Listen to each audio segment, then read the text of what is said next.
Okay, can everybody hear me? Okay, buenas tardes. Good afternoon, everybody. Welcome to the Latino Urbanism Symposium at the great University of Cal Poly Pomona.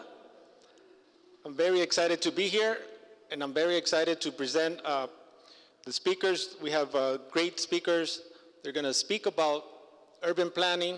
They're going to speak about art, placemaking, and the idea of looking at planning, in particular focusing on Latinos and Latinas in the United States, with an emphasis in Los Angeles. I am Dr. Alvaro Huerta. I am a Mexican hombre. I am not a rapist. I am not a criminal. I am not a drug dealer. So when we have American leaders talk about Mexicans in this fashion, they are denigrating hardworking people, and they are denigrating the memories of my parents and those millions of people that have built this country to what it is today. This includes Muslims, Chinese, and every other immigrant group that has arrived in this country. As urban planners, and as those of us who study ethnic and women's studies, it's imperative that we look at people through humanistic views and not scapegoat them for the problems that this country faces.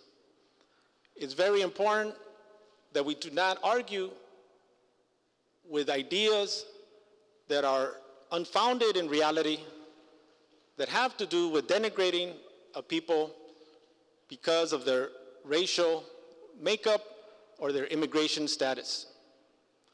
At the end of the day, the Mexicans in this country are like these hummingbirds. They're just coming home where they originally have ancestral roots to the southwest of the United States. So today we have excellent speakers that are going to discuss and demystify this idea of Latino urbanism and speak about a lot of the contributions of the Mexican people in Southern California, but also Latinos and Latinas elsewhere.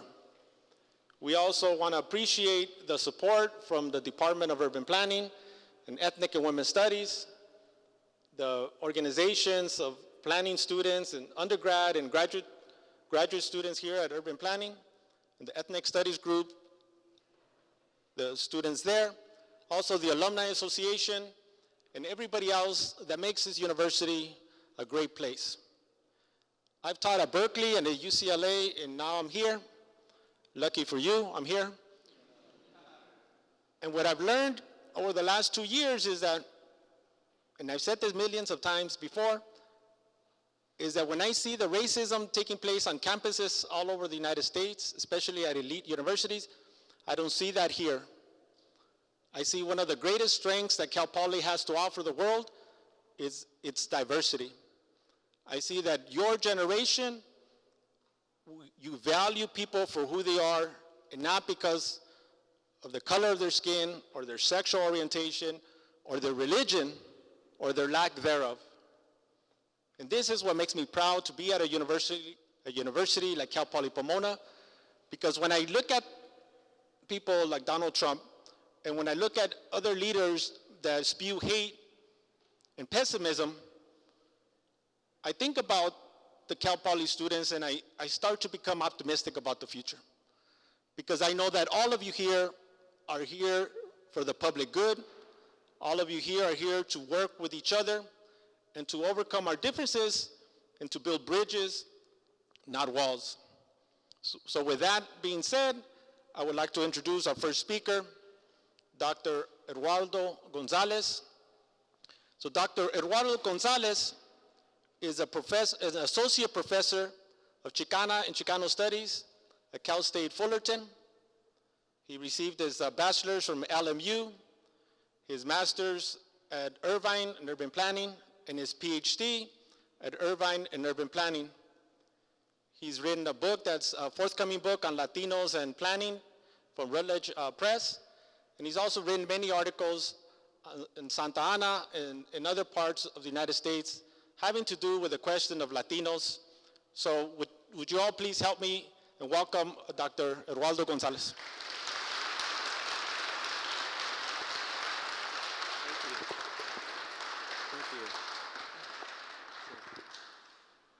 Well, what an impressive group. Thank you, Dr. Huerta, for the kind introduction, and thank you to the Department of Urban and Regional Planning and Ethnic and Women's Studies for sponsoring this very important event. Let's see.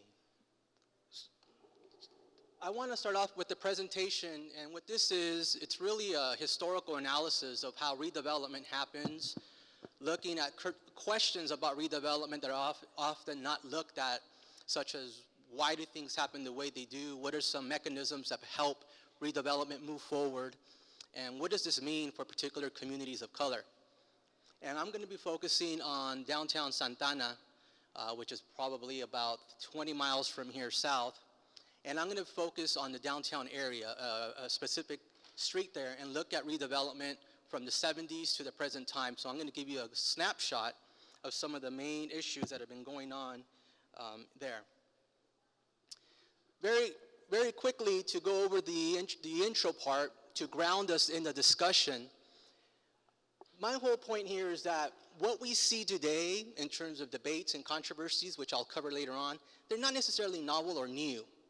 A lot of the controversies and debates that we see going on with redevelopment, they're not necessarily new, and I argue they reflect a lot of the same intentions that drive redevelopment in the past. And to do that, I play with the idea where I focus on the concept of spatial alienation. And I'll explain that briefly. And specifically throughout the presentation, I'm going to be looking at questions of language. What is the language? What are the stories, the ideas that permeate plans, the media, that talk about community? And also look at the practice. Well, in practice, what actually happens on the ground? What gets approved? What do we see in terms of planning? And we'll see how that evolves over time from the 70s to the present, for the most part, for the present time. And I'm going to focus on the central city, downtown Santa Ana, for that. And spatial alienation, without going into a whole 5-minute discussion on the theory and get to the point, I sat back and I go, okay, what does this mean? I take that concept from Vacan, urban sociologist who looks at youth and how they're alienated, and I go, okay, well, how can we look at space, a geographic area, and look at the concept of alienation? And 3 concepts pop out in my mind. Instead of writing this long-winded paragraph, theoretical idea what spatial alienation is, I took a step back and I go, okay, this is the 3 points that I want you to keep in mind. The idea of blight, labeling and defining blight, and it has different components, not just the physical. Erasing and driving out, erasing by ignoring, driving out by systematically trying to create certain projects and policies to drive out certain populations from existing area. And the other part to that is, in that process, you're also imagining and targeting a different community that you believe should be in that space. So those are the 3 components that I want you to keep in mind that throughout this presentation. And in that discussion, then, I'm going to transition into the concept of gentrification, a buzzword that we hear a lot today. And a very simple way to describe it is a transformation of a working class area to a middle class area. And we'll unpack that. There's a lot more to that. And I'm going to focus on the commercial and housing aspects. And so my research, I've been doing this research since 2007. But I was born, raised, lived in Santa Ana, in Santa Ana. I spent a lot of my youth in Santa Ana, in the downtown area, when I was 3, 4, 5, 6, 7, 8, 9, 10, 11, 12, up to 13 years of age, because my mom worked there in the early to mid 70s when the downtown was starting to transform into its current character that it is today. So I'm a resident of the city where I do my research. I spend a lot of my time in that area. And so now as a professor, as a researcher, I'm able to reflect with the academic, with the historical, with the practical experience, and I try to bring it all together. And in doing that, I reviewed a lot of archival data, went to the Santa Ana Public Library, looked at a lot of urban plans, community development, block grant applications, a lot of community progress reports, you name it, from the 60s to the present time. I also did a survey mapping of businesses about 4 years ago to see what things look like in the downtown area versus providing pure anecdotal perspectives. And of course, I was involved in 2007 up until about 2011 with the community group working around redevelopment and trying to propose an alternative plan to the city. Okay, so some current points that I want to bring up, very simple, is that by the 60s, a lot of the downtown areas, especially of major cities throughout the United States, by the 60s, you start to see a big shift, a big turn in terms of the downtown areas. A lot of you here are urban planning backgrounds. Is not probably something too novel for you. And we start to see a lot of what we call white flight. I call white pooling to the suburbs, right? A lot of federal housing loans for particular populations. And then a lot of the downtown areas, we start to see a surge of businesses, housing with a lot of ethnic communities of color, working class communities of colors now in these spaces. From the time in the 1990s, you see a big surge now of reinvestment in the downtown areas with different redevelopment types of models that we didn't have in the 70s, that we didn't have in the 80s. So in the 90s up to the present time, we have a lot of new type of redevelopment models that are now being applied in many places to quote unquote revive downtowns. And of course, this brings up the concept of gentrification. So that's some background there. So I focus here, where's the little pointer? Is this right here? Okay, there we go. No. So California, I think we all pretty much familiar. So we have Orange County here, not too far. And here's Orange County, and of course we have Santa Ana, one of the oldest cities in Orange County with Anaheim in the late 1880s, one of the oldest cities here. And then, of course, up in the 40s, the 50s, the 60s, and the 70s, and the 80s, we start to see a lot of new, unincorporated new cities developing throughout the county. A quick view of the downtown.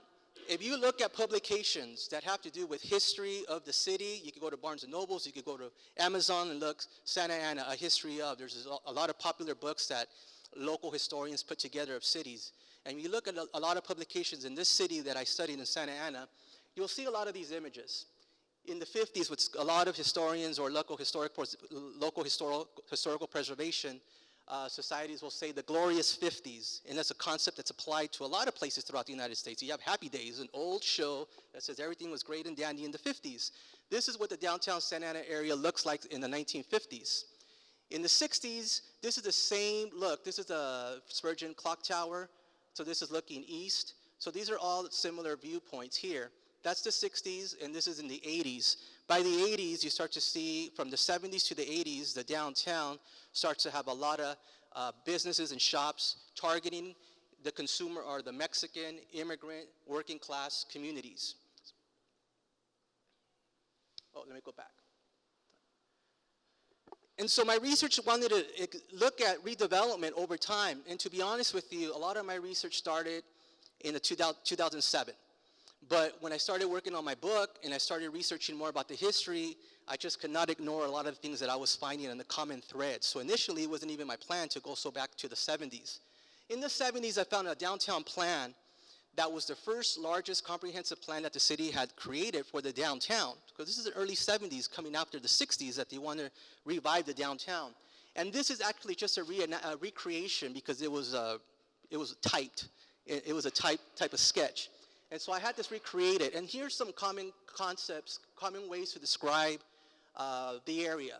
Car cruising on Sunday evenings, club gang activity, winos and prostitutes generally frequenting this area, several bars in the area, illegals generally found in this area, high transit population, primarily minority, crime associated with this area. And in the housing, they created a survey with the consultants, and they found that 67% of the downtown structures were substandard. That was the lowest rating that they did, their visual inspections, and 23% required seismic deficiencies. So 90% were prime for eminent domain, subsidies, redevelopment, you name it. So there was a lot of room to say what? We could probably demolish, redo, and remake. And so when I talked about the concept of blight, it's not just restricted to physical blight, but this is the whole idea also, I'm arguing here, that there's also a characterization of social blight. We have a tremendous shift, a different shift going on in the city. In 1960, just about 7% of the population was immigrant. By 1970, you have 9%. By 1980, you have 30%. from 6,000 to 62,000 from 1960 to the start of 1980. That is a sharp increase of a population change. It doesn't matter what the population is, that's a sharp change in population in general. And you start to have the white population and the Latino population, mostly Mexican, about 45% now, at 45% and 45%. So now you don't have a majority white population, you have a 45-45, and over the years now we have 78% of a Latino population. So Latino population continue to grow, okay? In 1991, 65, and now we're at 334,000 the population. So we're considered a big city. If you're at 300,000 or more, you're considered a big city, okay? And over 50% of the population now is estimated that's immigrant. I wanted to give you just an idea in terms of some of the activism that was going on. I'm not going to talk too much about the activism, but I want to bring it up, hopefully for question and discussion. So by the early 80s, you start to see a lot of grassroots activism against a lot of the plans that sprung from the 74 plan over time. And so you see here, just very simple, I'll read this. There are words that are painful, especially when they're directed against our people. It has been said here that the idea is to bring good people, and I ask myself, if Latinos, especially Mexicans, are we bad people? So I translated that from Spanish in a 1984 quote. And so you see a lot of people here at City Hall. Oh no, let's see. So to the present time, this is what the downtown area looks like. It's La Calle 4, it's 4th Street. 4th Street is the main artery, and it's less about half a mile. It's not that big, it's about 4 blocks. But that's what's always been considered the heart of the downtown, even in the 50s, in the 40s, and it is today. And so I took pictures, starting in 2008, I started to take pictures. I was like, oh, there's a lot of change going on here. I better take some pictures. So I started doing that in 2008 with the low quality camera. In 2012, I had a friend come out with her camera and take some more pictures. But you get a sense of what the downtown looks like here. Here you have a woman passing out flyers. You have women with their kids in a stroller. You have a man selling, I think he was selling me churros there. You have over here the push carts. You have the quinceañera shop dresses here. You have another little younger kid passing out flyers. And then you have here a kiosco here. And you have selling hats and so forth here. So this gives you a sense of the 4th Street. Okay, so now let's fast forward. So there's always been, since the 70s in America, I reviewed at least 80 to 100 different documents. There's always been the plan to bring back the downtown. And the concept that's used is a regional community, the regional community. Well, the regional community are the people who are living in these newer cities that developed after the 50s and the 60s, right? And that's what we mean by regional, the broader outside of the Santa Ana community. You're not as specific as labeling an issue or problem like social blight as we had in the 70s. That's not the language that we use. Now we just focus on attracting the regional community. And so what do we have now since the 1990s? And here are some of the models that you probably already learned about in class. We have the creative class, which is more of a cultural type of model that is focused on the creative, the arts, a lot of the arts broadly defined. And so in Santa Ana, what they did in 1994, they created the Artist Village.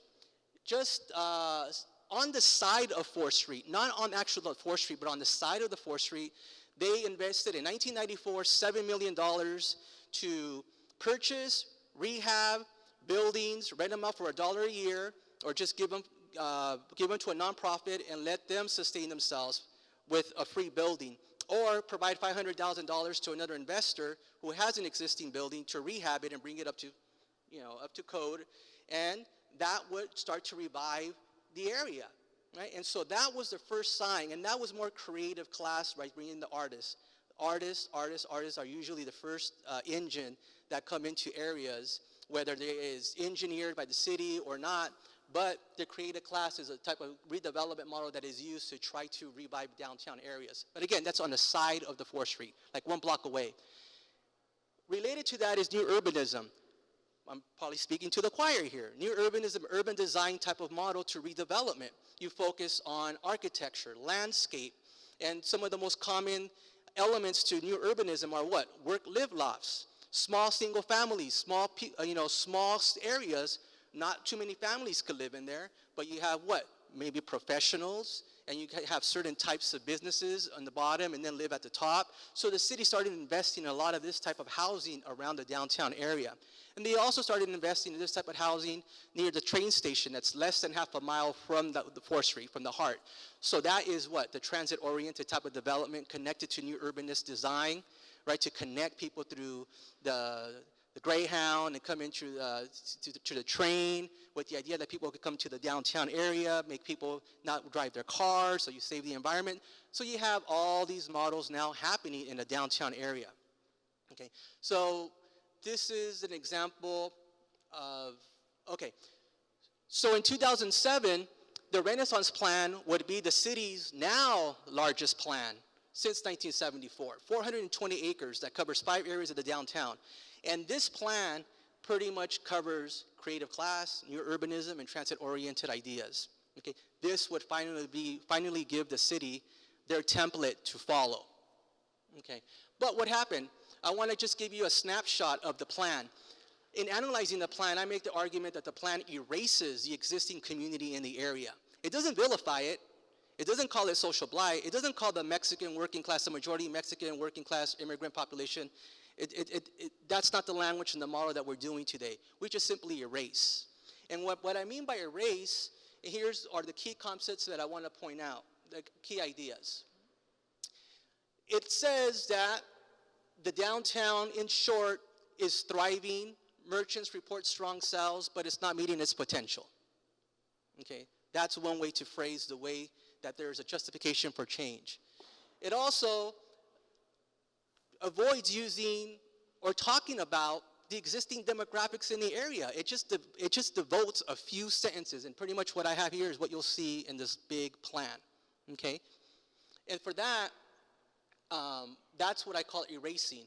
They also talk about signage, very important things, right? How should we reconstruct the physical look of the area? Even from the ideas of the signage, of the awnings from the businesses, they give you examples of what a downtown should look like. They talk about the talking room, classic cafe dining, fine oriental carpets and columns, versus what you have there, Taqueria Guadalajara, Falles Paredes, existing businesses. So even they're giving you cues on what is acceptable and what is required to revitalize the downtown. Reimagine, I talked about this reimagining the regional community. Now is a lot of focus on reimagining who should be the people that should be the consumers, who should be living there. Well, we get into this game of reimagination. And very simple here, it just says that new residents appreciate Santa Ana's urban character, diversity, and convenient lifestyle. This new residential trend is likely to continue and will expand the downtown's commercial market. Many of these new homeowners have expressed a desire for more variety in retailers and restaurants. Okay, so again, the focus is a new, different community wants something different, but we appreciate what you have. And that's why we want to be here. It's kind of cool, it's kind of edgy, it's kind of urban, but we also want to reshape it. Okay, that's the language. And so when this was happening in 2007, I started collaborating with grassroots groups, nonprofits, community organizers, you name it, all of us like, what is this Renaissance Plan? We've been seeing, we had the Artist Village, has been happening since 1994. It hasn't been too successful, but the city still helps and supports it. It's still there. We see the Renaissance Plan. Whoa, we've never seen such a plan that is so difficult to read with form-based codes, talking about architecture, talking about policy codes, of planning. What is this? Everybody was just scared, like, La Cuatro is going to be no more, housing is going to change, the community is going to be driven out. That's as simple as it got. There was no more sophisticated analysis than that. And we all got together, of course, a couple of years to try to study and analyze the plan. It was very difficult. From August 2007 to June 2010, the Santa Ana Collaborative for Responsible Development would meet once, twice a week, and we would have sub-meetings a week. Sometimes I would be meeting 3 times a week with people. What was it about? Everybody was just afraid that the downtown was going to be completely wiped out for a new reimagined community. That's it. And so all I'm showing you this for here is just to show you that it is hard. There's no blueprint to try to bring together people to say, what is exactly happening? How is it happening? What can we do? What is our alternative? The city will always say, okay, you have a problem? Then what's the alternative? And if you have an alternative, how are you going to fund it? So you're like, okay. So you go, you play this game. And it took us many years to try to figure out how to articulate our needs. And this is just a couple of the organizers and I wrote an article, and we came up, we reflected on everything that we did. And the main story here is that for the first time in the city's history, we negotiated a community benefits agreement. That's a legally mandating document between the city, the developer, and the community. We negotiated it, but we didn't get it. And we came up with 28 points, specific points. We thought we were as specific as we could be because the city kept on pushing us, be specific. Housing, cultural social preservation, safety, open spaces, local businesses were some of the categories that then we put specific recommendations for the city. And what you have here is the negotiations. Ana Ursula, this is in 2008. Now she's running for city council. She's negotiating this on behalf of a couple of residents and a lot of us in Sacred, a community forum. And so there was people that tried to make sense of what was going on and try to provide an alternative. Now, in 2012, a couple of years later, the Renaissance Plan didn't pass, but the projects and the intentions of the plan did. Just because a plan doesn't pass formally doesn't mean a lot of the ideas and the intentions within the plan can't continue themselves, and that's what's going on in Santa Ana. But I was curious. So I went with some students. We have a research team. We went to the downtown area and we did a survey. We looked at every single business. We wrote down every single word that was part of the business name, the promotional materials, and we just wanted to get a more systematic observation of what are the businesses that were there and which were the more newer business. And there's 3 zones. This is 4th Street, here, and then the Artist Village is over here, and then you have what's called the East End. This used to be a culturally themed redevelopment project from the 80s. But one thing that I found was the following, and it still remains true today. The 4th Street, the images that I showed you, as a whole, it still remains intact. There hasn't been this radical transformation to say, oh, look at the gentrification that happened. Look at all the businesses that are there and now are targeting middle-class populations. That's not the case. Where you do see that is on the edges. The Artist Village and this East End. And this is a whole nother discussion on how this developer here got a lot of subsidies and money. That's another topic. But there's a lot of political, economic factors that drove this. But that's what I observed. The heart and the character of the downtown area remains the same. More the creative class, businesses, art galleries, cafes, drinking establishment, bars, lounges, et cetera, food, new foodie type of, a lot of the good food, organic food. That's where you find that, okay? So going back to the gentrification, what's curious about this is that in 2007, in the collaborative, and I don't even know how, I probably couldn't even count on one hand how many times we used gentrification. We didn't. We wouldn't even say gentrification. We just knew what we were talking about. It was about making sure that the working class, majority population there, wouldn't just be bulldozered through different policy means, not just by eminent domain like it was in the past. It wasn't going to be so clearly, blatantly obvious in these times.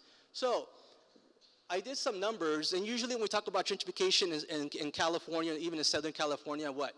Communities of color or the white middle class population, and that's another more complicated discussion. But I looked at some census data. The downtown area has 2 census tracts.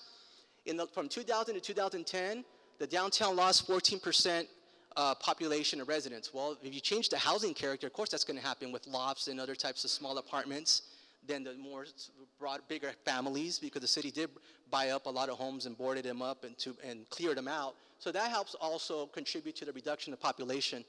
So you have a change also in the racial composition. White population increased by 17%, Latino population by 16% decreased. Average asking rents in the city in this year is almost $1,700, and that has gone up almost 10% from last year. And we have about 60% of renters are overpaying in their rent, and of that group, about 30% pay more than 50% of their income. Okay, so when we talk about housing crisis, this is going on all over the United States, and it's also going on in Santa Ana. And so when you have this type of redevelopment, housing, and also the commercial area, of course you're going to have people who are going to be saying, what's going on? How is this happening? Okay, and let's see. Okay, and then to conclude, a lot of the housing going on in the city, and a lot of it's going on in the downtown area. Almost 3,000 new housing units have been built or are slated to be built, and only 209 are lower to moderate income designated housing. So that contributes a lot to the housing crisis too. Okay, and whoa, let's go back. Well, I'm almost done. There's only one more.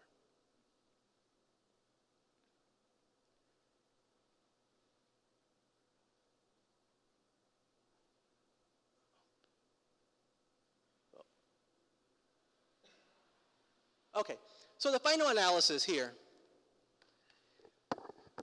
So the whole idea of spatial alienation with those three concepts that I introduced, it's not new.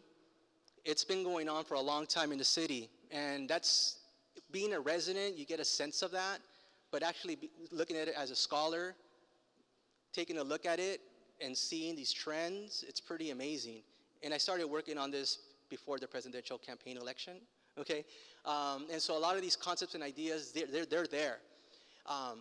There's an ongoing commitment to regional and emerging communities, but the language for redevelopment and the way the models to do redevelopment these days, of course, it's different. It's not the same as it was in the past. And there's an ongoing commitment to the spatial alienation, and in the result of that, the end product of that, commercial gentrification, and I call it creative gentrification, a play on the creative class type of redevelopment. And the La Cuatro, it's still there, but the gentrification is encroaching. It's encroaching in terms of the commercial aspect. The housing, it's happening. That's more blatant and obvious, okay? And that's more widespread and obvious. So these are the main points. Thank you.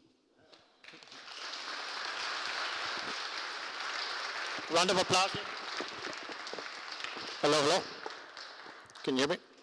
Okay, so we're going to move to our next speaker, Mr. Gustavo Leclerc.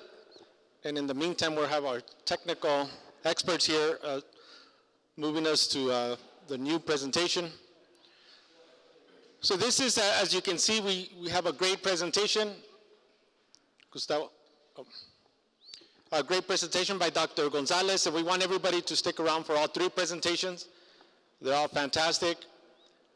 So Gustavo Leclerc is a doctoral candidate at UCLA's School of Architecture, and he's highly published. He's published books, he's published articles, and he's also an artist. So he has many facets of his resume having to do with the city, having to do with architecture, having to do with planning, and having to do with this idea of Latina identities. So a round of applause for our next speaker, Gustavo.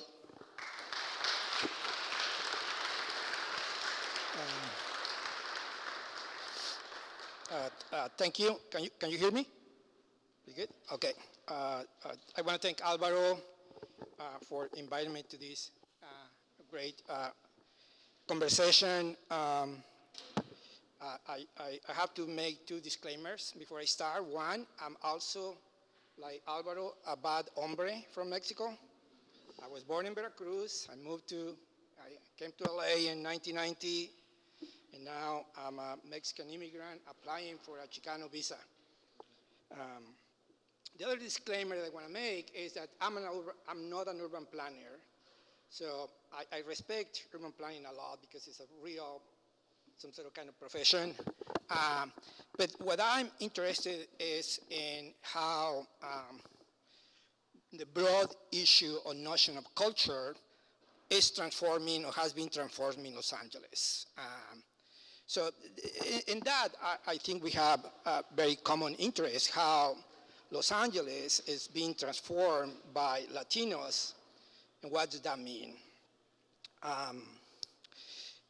This presentation I'm going to try to sketch really quick is an idea, some sort of a theory in the making called the Spanglish turn.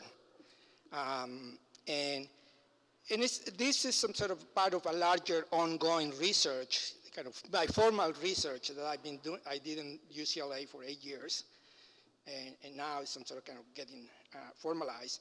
But it started about 20 years ago, in 1994, when I was a founding member of a collective of architects and artists and urban theorists called Adobe LA. And you could Google it, probably you'll find some things there. Adobe LA stands for Architects, Artists, Designers Opening the Body Edge of Los Angeles. And we formed that group in 1994. And the reason we formed it is because we saw that LA was changing.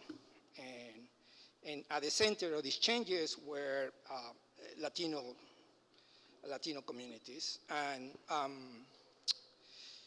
so we just went out to the streets and starting to document this transformation in photography, in video, in poetry, and in a very some sort of kind of direct empirical way.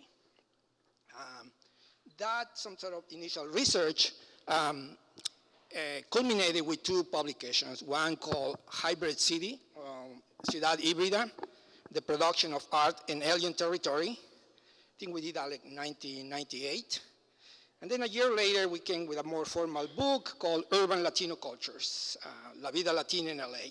Kind of like a kaleidoscopic view how Latino cultures were transforming Los Angeles city. So fast forward, 15 years later, and this is where I am right now, and this is Spanglish term. And I'm going to have to read my notes. But I wanted to start with this image by photographer Pedro Meyer that in 2000, some sort of created this Adobe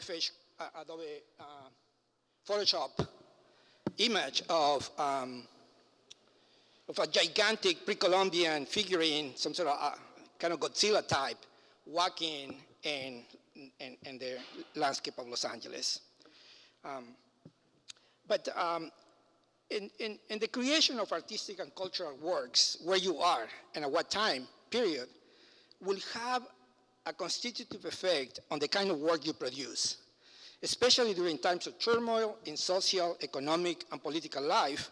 There are opportunities for radically altered art and architecture. Such creative processes are both a reflection of changing context, but also an act of recreation. It is an interpretive strategy and an opportunity to reimagine, even transcend the present.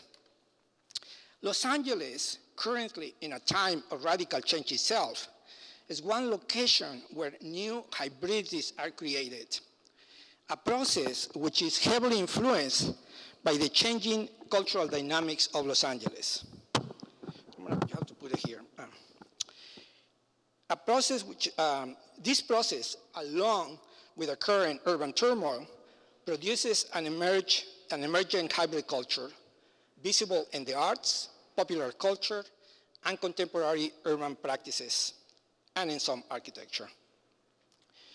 So as I mentioned, this presentation is part of a larger research project in which I explore the dynamics of especially type of hybridity autochthonous to Los Angeles, a cultural hybridity that contains its own novel aesthetic and formal expressions. It also includes its visual themes and material outcomes, and how these changes impact current and future art, architecture, and urbanism. The process of this cultural and spatial transformation described here is what I refer as the Spanglish turn.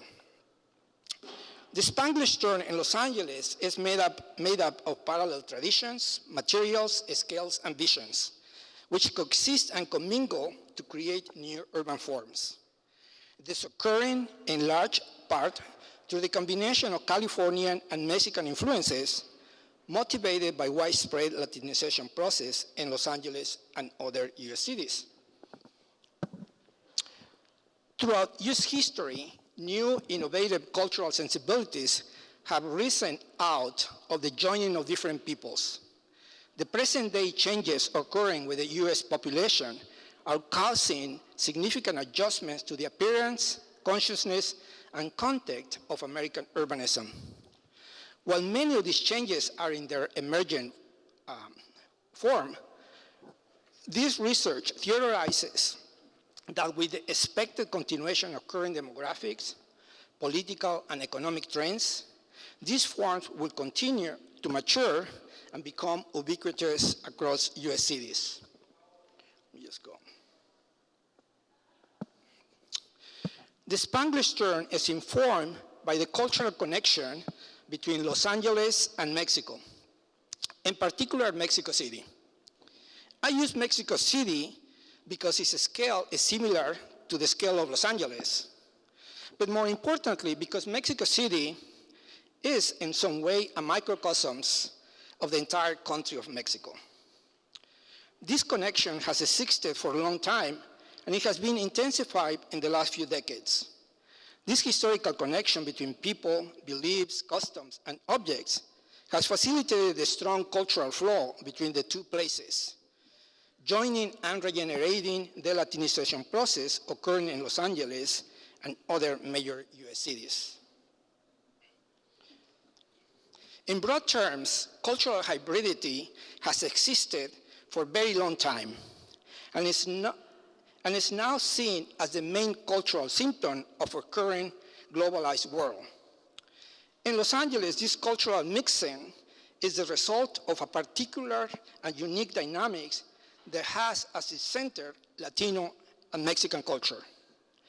Hybridity can happen and alter all different dimensions of culture, high and low, mainstream and marginal, formal and informal, universal and particular. As the Latinization of the US population continues, cultural hybridization will play an increasingly central role in the creation of space, place, art, architecture, aesthetics, and identity. Let me elaborate a little on the Spanglish turn concept. The Spanglish turn is conformed by the convergence of three major cultural flows.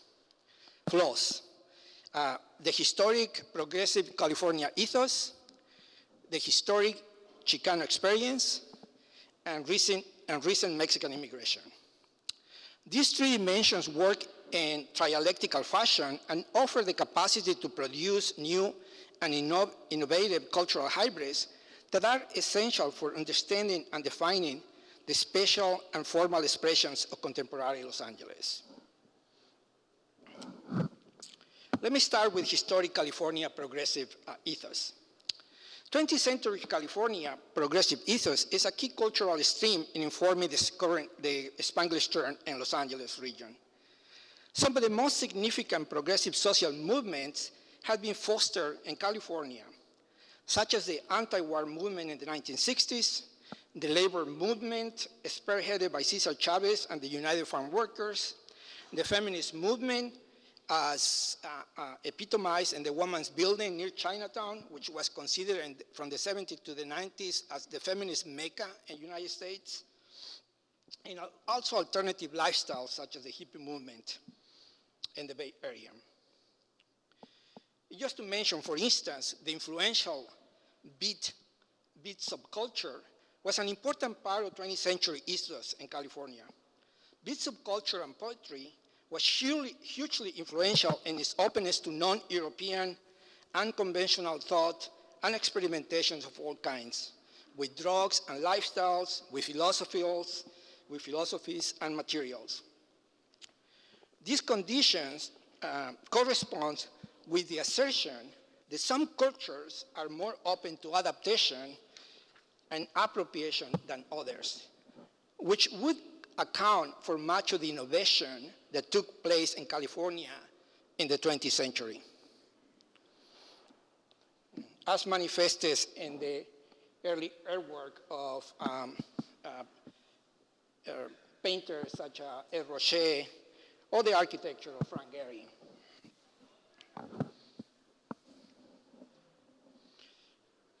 There it goes. The other flaw,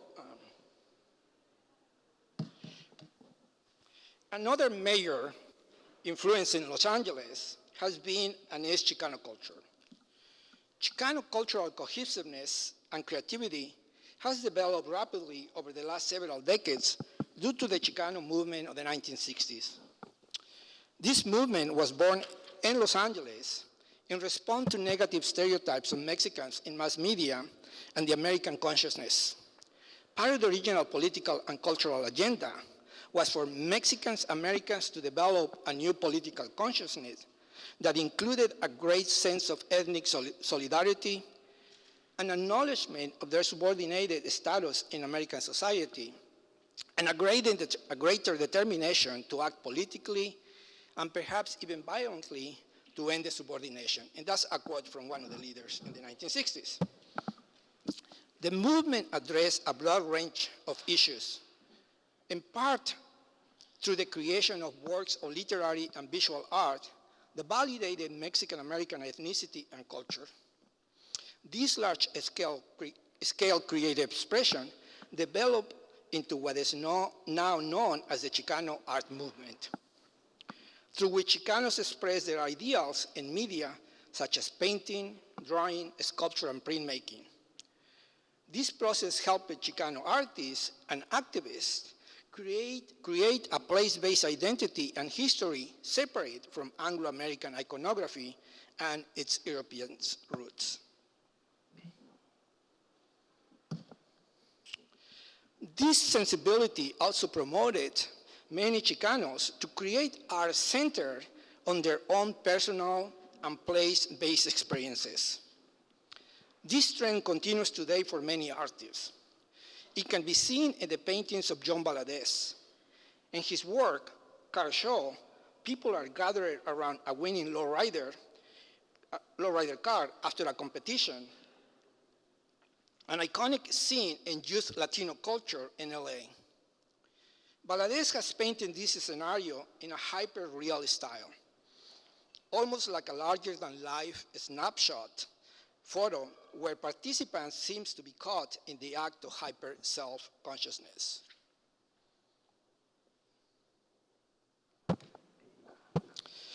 The third cultural flaw is the current Mexican immigrant culture.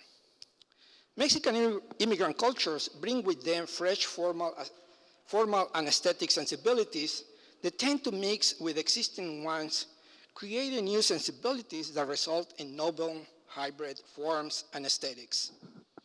They bring with them traditions and customs that are transforming the urban spaces of Los Angeles, affecting the dynamics of private and public space usage.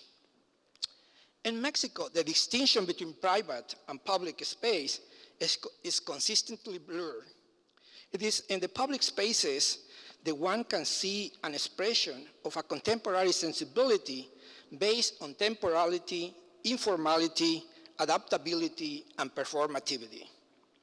This state of continuous unpredictability includes a strategic disregard for potential disaster on the one hand, and the disinvestment in the notion of permanence on the other. These have led to a perspective that is greater investment in acts and aesthetic forms, which are short-lived, spectacular, and fantastic. This hybrid sensibility has slipped into Los Angeles quietly and is rapidly transforming its spatial dynamics, as is evidenced in today's LA's urban landscape.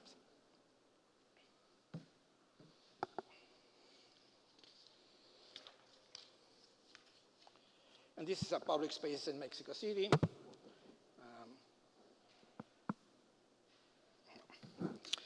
I want to talk briefly about two examples of visually spectacular urban practices in Mexico. These are the Quema de Castillos and Quema de Judas. Castillos often work as a facade-like mask attached to existing buildings with some social or institutional significance, such as city halls, churches, old colonial buildings, and kiosks. They vary in size and complexity. Sometimes they can be small freestanding structures of abstract lines and shapes, or anthropomorphic beings such as bullheads on wheels pushed by people, or simple large-size facades imposed on a building. They represent a desire for danger, a teasing of death, and a potential rebirth, a cyclical ritual to sustain and endure the hardships of life. Although castillos can take weeks to prepare, they only last for a few minutes, culminating in a frantic display of spinning fireworks and a concert of terrorizing celestial sounds. To the right, we have quema de Judases. Judases are large-sized papier-mâché puppets that are paraded through neighborhoods, streets, and then hung and burned. They exist as visually dramatic celebrations that highlight the beginning during colonial times. Originally, they represented mythical or otherworldly characters such as the devil, El Nahual, or the pre-Columbian boogeyman, and skeletons. Later, post-revolutionary Judases expanded the range of representations to include characters with political connotations and serve as a form of subtle social critique. Some of the new characters also include el político, politician, el cacique, the landowner, el empresario, the development or businessman, el policía. More recent characters also include international figures, such as the corporate executive, or former Mexican presidents. And of course, the most popular Judas right now is Donald Trump. These three separate cultural flows converge at different degrees of intensity to form the conceptual triad that formed the core of the Spanglish turn theory.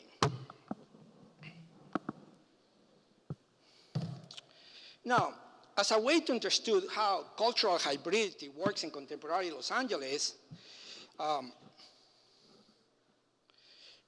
I look at two forms of expressions, one at the individual level through the work of visual artists, three visual artists from LA, and on the work at the community level through popular and material culture like Day of the Dead, lowriders, and taco trucks. But let me start with the individual, some sort of expressions, how artists are manifesting this some sort of dynamic of cultural hybridity in contemporary Los Angeles.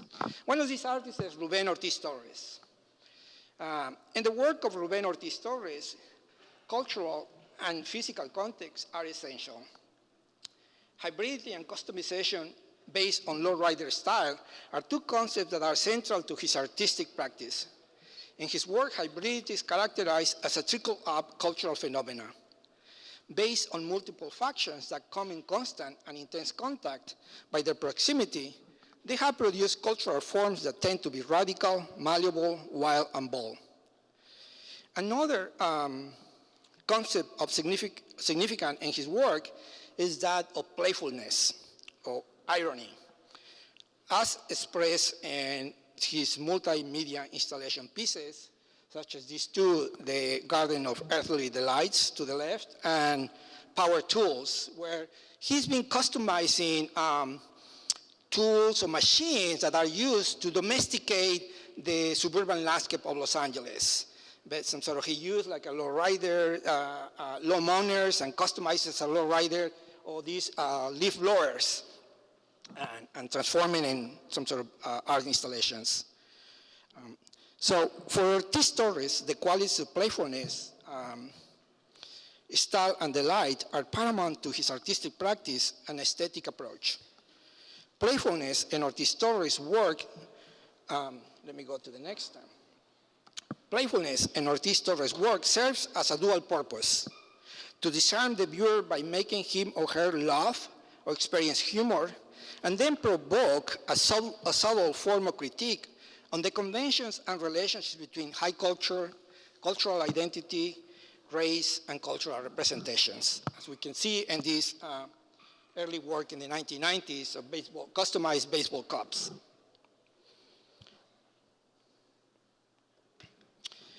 Another artist that falls within the idea of the Spanglish turn is the work is Salomon Huerta. The work of Chicano artist Salomon Huerta shows how cultural hybridity is expressed in the formal aesthetic principle for color, composition, and surface. His work provides us with an aesthetic vocabulary that is hybrid, synthetic, and highly formal. The way he uses the elements of line, color, and shape represent a unique way to show Chicano culture and art as a hybrid culture. In the evolution of his artwork, we see a marked shift from painting based in narrative and symbolic context to painting that is essential, bare, and denuded of cultural signifiers. Salomon Huerta was born in Tijuana and grew up in East Los Angeles. And just kind of it's not a coincidence. I mean, Salomon Huerta is Alvaro's brother, younger or older brother?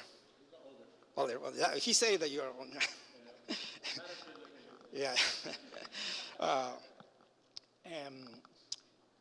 Salomon Huerta utilized the traditional framework of the Chicano movement in his early work, namely the use of specific cultural signifiers and figures within time-based events to portray symbolic attributes, actions, and relationships. And this can be seen in the mural-sized painting Los Tres Caballeros, completed in 1992 after the LA riots. The image is based on an iconic Flemish Baroque painting by Peter Paul Rubens, The Lion Hunt, painted in 1616. In Huerta's rendition of Los Tres Caballeros, young Chicano dressed in Chole style ride together on horseback to collectively spare a fighting boar. The young Cholos are portrayed as righteous young warriors retaliating against the boar, which represents the abusive police. While this painting does not portray an actual event, it does reflect a collective emotional response towards the frequently abusive police. The viewer of this painting is simultaneously invited into the scene and diminished in significance in relation to the aggression and power of the young men portrayed. It is classically narrative in style and action, describing a poignant and archetypal story of collective retaliation. Huerta gradually changed style towards more abstract forms as expressed in his series of shaved heads. What is most strikingly different between these paintings and his earlier work is the loss of identity of his central figures. While the viewer can generally discern the ethnicity of the subject by skin color and guess at the gender by proportion of the neck to head, the identity of the person is indiscernible without a view of the face. These headshots are set within a single color, two-dimensional field. As such, the imagery has become divorced from meaning or symbolism. In light of the goals of the Chicano art movement, these paintings might suggest that Huerta had begun to question the validity of art as a vehicle to express cultural or personal identity, central concerns of much of Chicano art tradition. In Huerta's next body of work, the central figure is no longer human, but instead a modest home, from mostly Latino working class neighborhoods near prisons. The house is placed centrally in each composition and is geometric in shape, rectangular, triangular, and square. These individual homes are static and two-dimensional, seeming to live solely on the surface of the painting. While some of the houses' painting contain shadows to show three-dimensionality, many are rendered as simply flat surface forms. Additionally, the surrounding environments for the homes are simplified into brightly colored geometric shapes with no internal detail, shading, or patterning of any kind. And these paintings were created symmetrical compositions with bright colors. Often the houses have steep pointed roofs and identical windows and a door in the center. This figure as house is seemingly vacant, creating the effect of isolation, dystopia, and vulnerability.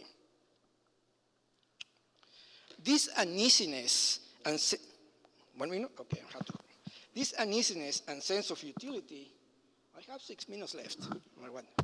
Well, I'm 25. Right. Can I go 5 minutes? Okay, I'll hurry up. Yeah, give me 5 and I'll give you. This uneasiness and sense of utility is evident in the work of other contemporary Latino artists, such as Jesus Aldamano and Camille Rose Garcia, who create jarring landscapes and unnerving portraits. Now, let me just quickly go. So the Day of the Dead also is another hybrid cultural experience per excellence. Originally a fusion of Spanish and Mesoamerican Indian traditions, the celebration has evolved over time, incorporating distinct popular expressions on both sides of the border.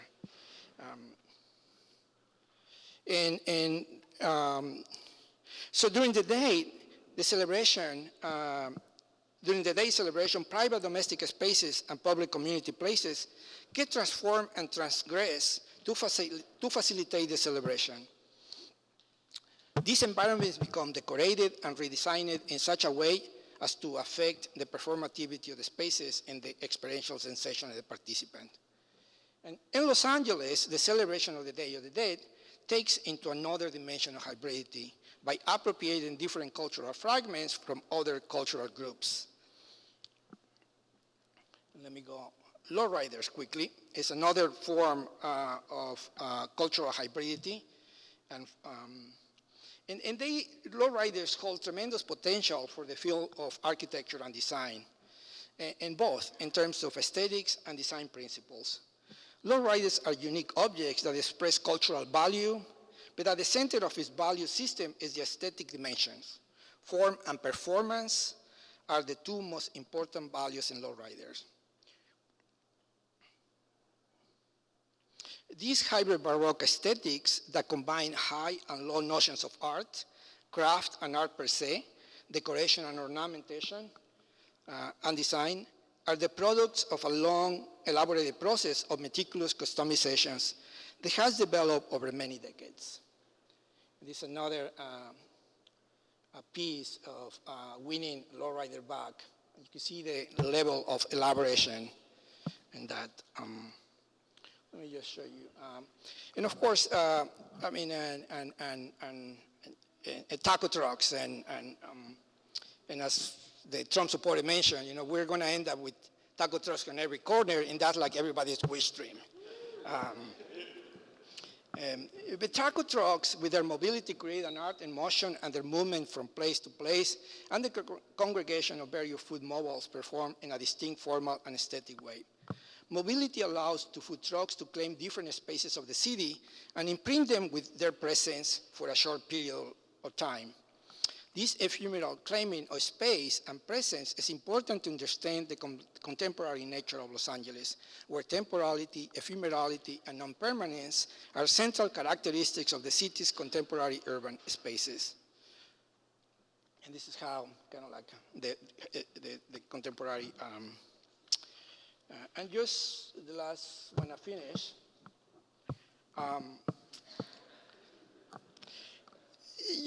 the Spanglish turn is the first iteration of a method of analysis that poses cultural hybridity at the center of the production of new architecture and urban design.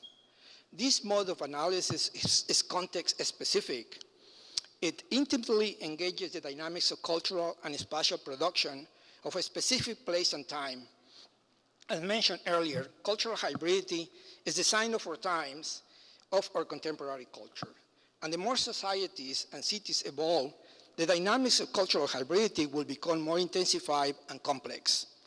Although the Spanglish turn method is specific to Los Angeles, It could be expanded and applied to other cultural contexts. U.S. society is becoming more diverse as we speak. This cultural diversity is often dramatically manifested in the city's appearance and tenor. It is no doubt the contact and mixing of different cultural groups has been intensified and will continue to intensify in the next decades. Architecture and urban design will tremendously benefit for engaging with the dynamics of cultural hybridities in their practices and theories. Thank you.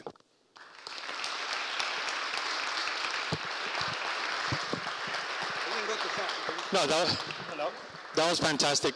So we're going to have our last speaker, James Rojas. So James Rojas, like myself, grew up in Boyle Heights. He has a master's from MIT. He studied also here at Cal Poly Pomona. He's probably the first Chicano that received a master's at MIT. I think they're going to accept one more Chicano 100 years from now, so given how diverse they are. So we want to welcome James Rojas. Apart from being an urban planner, he's also an artist. He's an activist.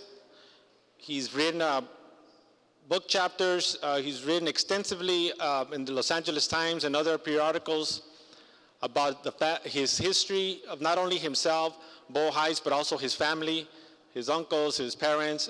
So he has a lot to offer. And this is only the introduction of James's work. We're going to invite him back for a day-long presentation of his work that helps us build cities from the ground up with very creative methods. So a round of applause for James Rojas.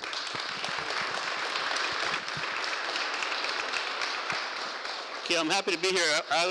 30 years ago, I was just like you, sitting in the audience, kind of wondering what urban planning is all about. So at MIT, I started taking classes there, and I was thinking, they were talking about the good city and the bad city. I just thought, well, where does a Latino city fit in at? And I grew up in East LA. I liked it, but people thought it was a bad place to live. So I went out there one day and took 20 rolls of black and white film of just people on the streets hanging out and trying to make a sense of what this place is all about. This is about how people use public spaces, and kind of this is my research I did 25 years ago, just on how Latinos are being appropriated in the American city. This is about the Mercado in East. How many folks have been to East LA? So you folks should probably be giving a presentation. You did just pictures of places that you know. So this is the Mercado. So basically, Latino urbanism starts with people like us from somewhere in the Americas, and kind of living our lives. And then you have the Spanish coming over, and the Spanish bring order. They bring the law of the Indies. They start saying that all the cities have to be designed a certain way, and so they built maybe thousands of cities in Latin America based on this plan. So a lot of Latinos that grew up in this kind of environments where you have these kind of plazas and spaces that people just adopt to, and how do we as Latinos adopt to these kind of plans? And so this is my family in 1930s in LA having a birthday party in the front yard minus the bouncy house. So these patterns have been happening for generations. But the only problem is that for Latinos, this stuff has never been written about. It's been, and as Latinos, how do we talk about urbanism if you don't have a history in the past to kind of see how it's been shaped? So you have to look at family pictures. So we come to this. This is the U.S. of today, all of America, and what do Latinos bring to this kind of pattern of living? As urban planners, we understand how this is organized, but as Latinos, how do we reinterpret that pattern? And that's your challenge out there, to figure out how do you kind of look at your culture, your values, and reshape it in the American city. So when I did this research 25 years ago, I looked at East LA because that's where I knew, but now I do talks in Minneapolis, and in Boston, and in Austin, and you can see this pattern everywhere, reshaping the U.S. So a lot of it's like this. Who knows what this is? It keeps together, right? In Hollenbeck Park, right? So again, when they were designing the park, 50, 100 years ago, they had no idea this would be happening there, but it's happening. And again, how do we understand this as a cultural practice that needs to be codified or made into communities? How many folks know what these guys are? Day laborers, right? And again, these people, instead of using the computer and sending out resumes, they're using the streets as a way to get business. So again, the streets have a really different role in these neighborhoods. And I think what it really kind of shows is that in Latino neighborhoods, it's all about cultural production. Everybody's producing something. It's the lady producing tamales, the guy producing work, producing murals. So it's a very tight-knit community of production. And how do we preserve that as planners? These are guys playing chess in MacArthur Park. They play on bottle caps and a hand-painted chessboard right there. These guys are, just hanging out and doing their thing. And these are people. This is a Pachuco Boogie in Boyle Heights on Matthew Plaza. How many folks went to that? Pretty fun, huh? Yeah, but again, it's how do we appropriate spaces in these cities? And this is Almani. Exactly right. So 50 years ago, when they were designing suburbia, they did design it for Latinos, people walking, right? So of course, Latinos have some of the highest pedestrian fatalities in the country because our streets aren't designed for us to walk on. So we're bringing our pets. A lot of Latinos come to the U.S. with very little resources, so they walk to work, they walk to their friends' houses, and they use streets in a very active way. But the streets aren't designed that way, so we have all these problems. This is in Boyle Heights, off of Wabash, where the community out the city for a stop sign. The city said no because there's been no accidents here. So they painted their own stop sign, and they painted their own crosswalk. This is all Versace money right here. They had to do it. So again, it's a landscape of production. People are always producing everything they want in this community. It's very, very tight that way. This is a market. This is on Rowan. This is El Superior, where if you have your groceries, they'll bring you home. But again, these are responding to these Latinos. Latinos are walking, buying groceries. How do they get home? Do they pull a shopping cart home, or do they get a ride home? Who knows what this is? Cucarachas. These are all over the valley, all over West LA, where Latinos are little pockets saying they need to get groceries, but it's too far away to go to East LA, so they have these trucks that kind of drive around the neighborhoods. Again, it's a different way of how do you. This is like the high-tech version of Amazon, right? Latino version of it. And this is a. How many folks ride the bus here? A lot of folks ride. Latinos have some of the highest ridership in the city and probably the whole country riding buses. But yet, so Metro goes to LA, when Metro goes to DC and asks the government for money to build a new sexy subway line, a new rail line, they're doing it on the backs of Latinos. Because we're the numbers for Metro's new projects. That's where we get our money, so everybody rides the bus. But yet, a lot of our bus shelters, bus stops, are really poorly planned, right? This is a bus stop in Norwalk. There's no shelter there, nothing there, but it's just a really bare bones. But yeah, there's no people are making it. But how do we change that kind of stuff?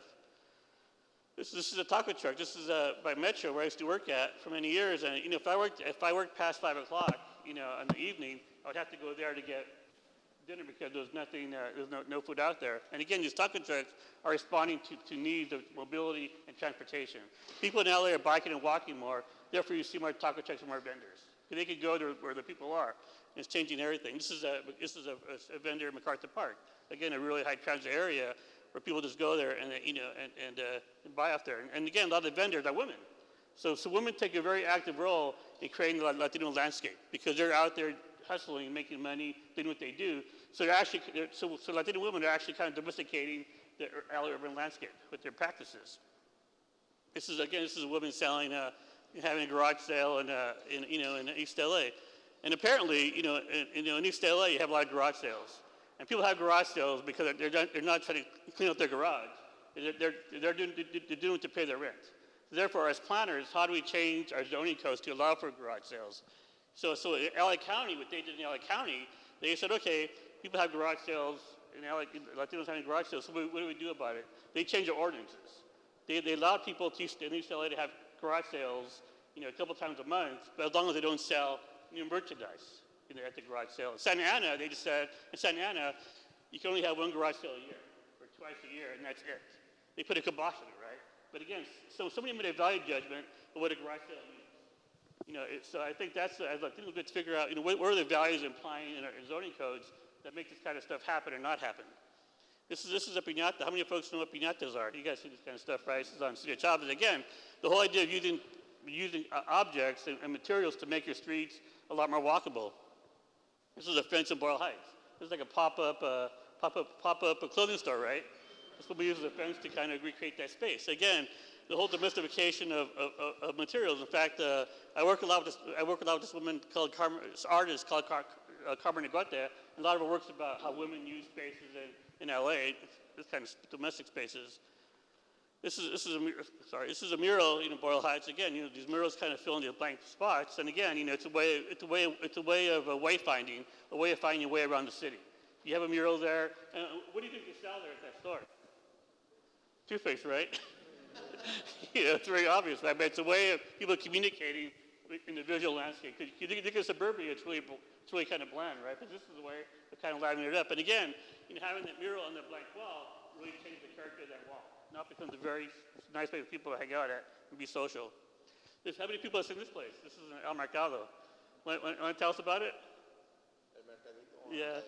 Yeah, this is the mural here. It's the parking lot shrine, right? It's just it's like this big mercadito where you can like get everything, every Mexican thing you can think of. And then they have like a restaurant inside. Yeah, like, yeah. level with like mariachi. Yeah, all separate, yeah. Whole mariachi group on the other side. Yeah, but this is a shrine in the parking lot. So I'm sure if you look at the zoning code for the zoning for the parking, that's probably not allowed. But I guess they allow it there. But that's one parking space. So again, how does culture reinterpret infrastructure? This is in Pico Lisa. Yeah, you been out there? Yeah, my friend lives like 3 houses down from me. Yeah, so this is back in the 60s when they built all the freeways in Boyle Heights, they created all these dead end streets. So what do you do with a dead end street? You make a church out of it, right? This is the shrine right here. So these two women take care of it, and you see the no parking sign? They turned it to a cross. She told me that that mural was actually Shot? some old gang members. Yeah, she shot it. He made it, like I guess Yeah. when he got out of jail or something, and he wanted to change his life around, so that thing was blank. Yeah. So she told me that I guess one day, a couple years, I don't know how long ago, he like painted it, and I guess this lady now she takes care of it. Yeah, they have lights there. They have lights up there, and they have a parking shrine. So again, how does the culture, claim space different ways? This is Alameda Swap Meet. How many folks have been down here, down by the free? Well, tell us about that place. Why, it's like a swap meet. You can find everything there. I remember it being yellow when I was younger. I don't know if it's that Green. one. No, it's yeah. green, I think. It was like a bright color. I remember that. We used to go every Sunday with my family and buy stuff there. Yeah, but again, that's important to you folks, right? And that's important. It's an old. So this is an old factory that's been turned into a supermercado, and you see them all over the U.S. now. In Austin, all over the country now. It's really popular. But again, how do you create that sense of place in the retail zone? How many folks have been here? Yeah. Let's talk about that place. I think that place is like known because all the stores like are out of the street. You don't even have to like go inside to buy something. They're selling something like as you're walking, and the vendors are always there. Yeah, but it's the callejones. And this started back in the 20s, but no, back in the 80s. When fashion would sell their seconds every Saturday, but then they became this big business now. And now people go there and shop there. It's kind of changed. But these are originally just alleyways. How do you think alley? This is in Panorama. How many folks are from the valley here? This is Panorama City. This is an old street Van Nuys Boulevard with storefronts, but they can't rent them out. So what they did, they took away the parking and put it for sale. And then for sale, they had all these little puestos like this.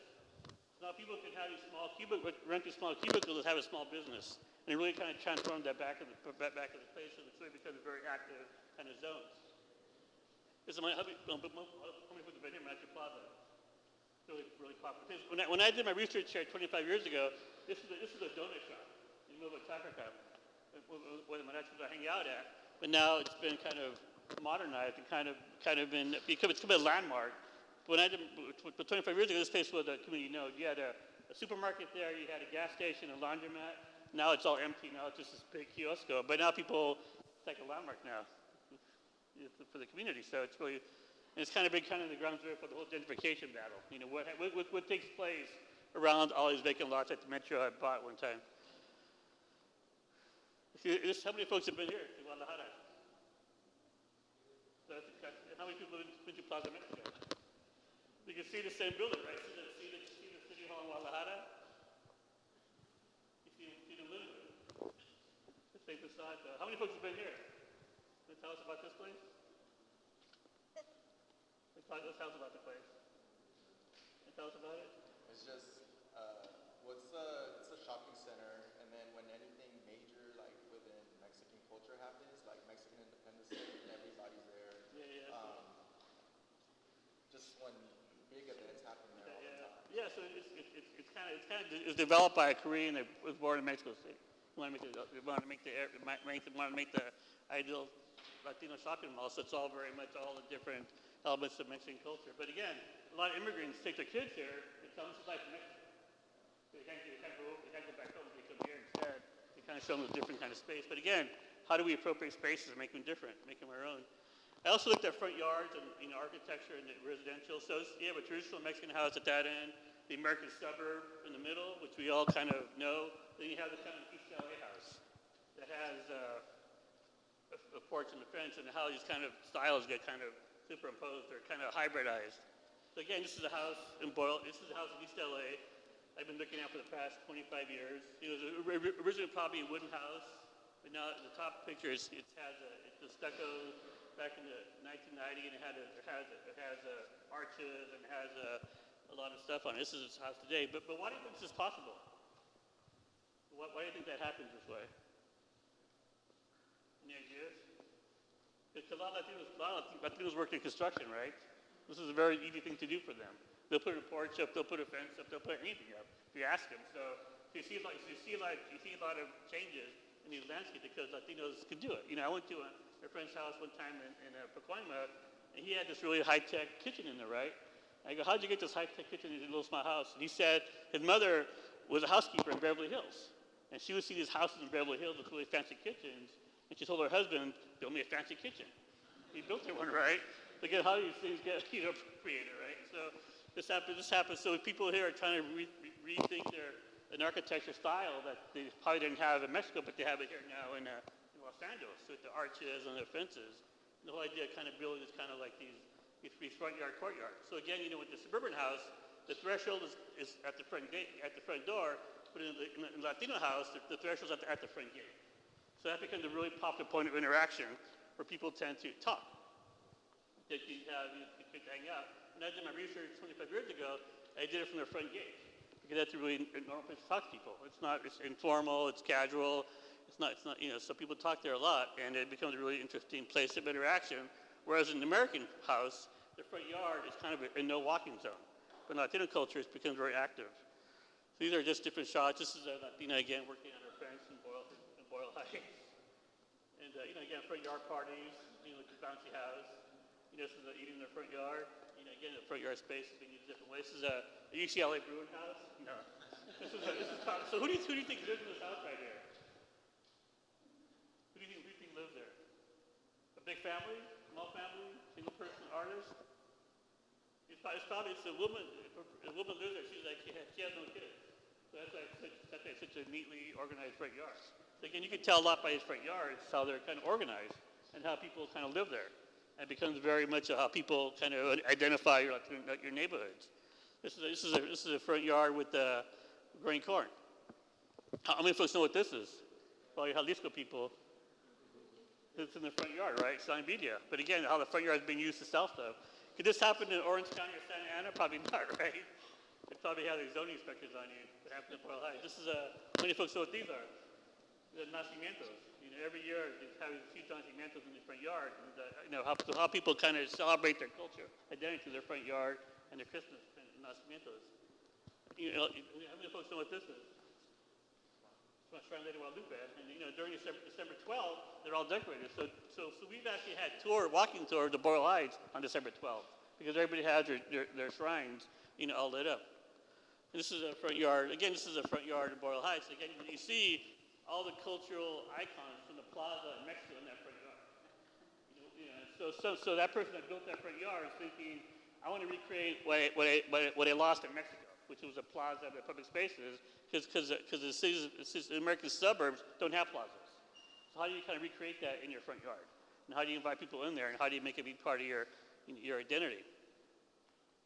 This is a fancy porch. This is a Latino McMansion in East LA. You have a lot of shacks, you have a lot of shacks density, and you have this house right here. Again, why are people investing money in this neighborhood? They should be moving to Montebello or Hacienda Heights. You know, they're staying in East LA. This, again, we have garage conversions. You know, how many garages people live in? How do we change that policy? We're trying to change it now, but in the city of LA, people want cars for garages for cars. This is how many folks know this project, a jogging path in Boyle Heights? I worked on that project 10 years ago. We organized the city to help them build this rubberized track. You know, now people use that 24/7. Now people in Boyle Heights call it the gym. It's a mile and a half. We want to talk about that place? Yeah, it's a cemetery. Yeah. It's a really huge cemetery in East LA, and people usually would walk around or run. Yeah. That wasn't the truck before. Yeah, but it's a mile and a half, one driveway. So yeah, you're thinking about spaces. So again, you know, how are Latinos transforming the American suburb into something that's kind of hybrid or different, and how do we, as urban planners, understand these values, and how do we start to codify them in our zoning codes that are protected? So we don't have we don't have what's going on in Santa Ana with gentrification. You know, how do we protect ourselves? So that's it. Thank you.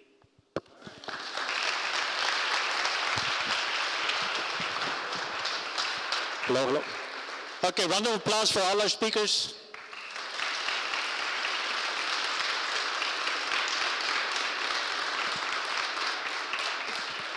I want to thank James because I know he had a few more slides to go, but like I said, we want to welcome him back, being an alum, and we just have to pay his airfare from East LA to Pomona. That's the only thing he asked in first class, right? So I think this is a fantastic opportunity for us to learn a more nuanced approaches to understanding Latinos in Los Angeles and Mexicans in particular. Sometimes I feel like I pretty much learned my capacity to learn to kind of maximize like the USB memory stick. But after seeing these amazing speakers, I actually learned something today. So I'm sure that you also learned something today. And I think more than anything, more than the knowledge that they offer us, is you see the passion that they have, for their communities. And the fact of the matter is that they're all very successful professionally, but they decided to give back to their community. And one way of doing it is to spend time to research and educate us, or educate you as the new generation of leaders, in terms of how to view Latinos, how to view these communities, and how to see that when somebody sees blight, another person sees community. When somebody sees dysfunction, another person sees order.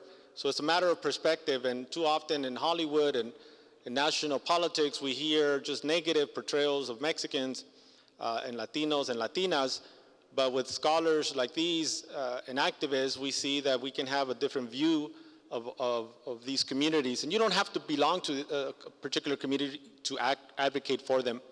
So my faith is not on us as middle-aged activists and scholars, but my faith is in all of you here, in young people, the millennials, because I feel that you are our future, and without you, our country will be in bad shape. So I'm very optimistic, and I'm very happy that we had this opportunity. We're going to be having, or I'm going to be organizing forthcoming symposiums in spring or fall 2017 on Boyle Heights and gentrification, and also a graduate workshop on a graduate school for urban planning on November 8th, 2016. So these are different events that I'm organizing for the benefit of all of you here, whether you're Latino or not. But the fact of the matter is that we all live in one planet, and we should all, contribute to it. Thank you very much.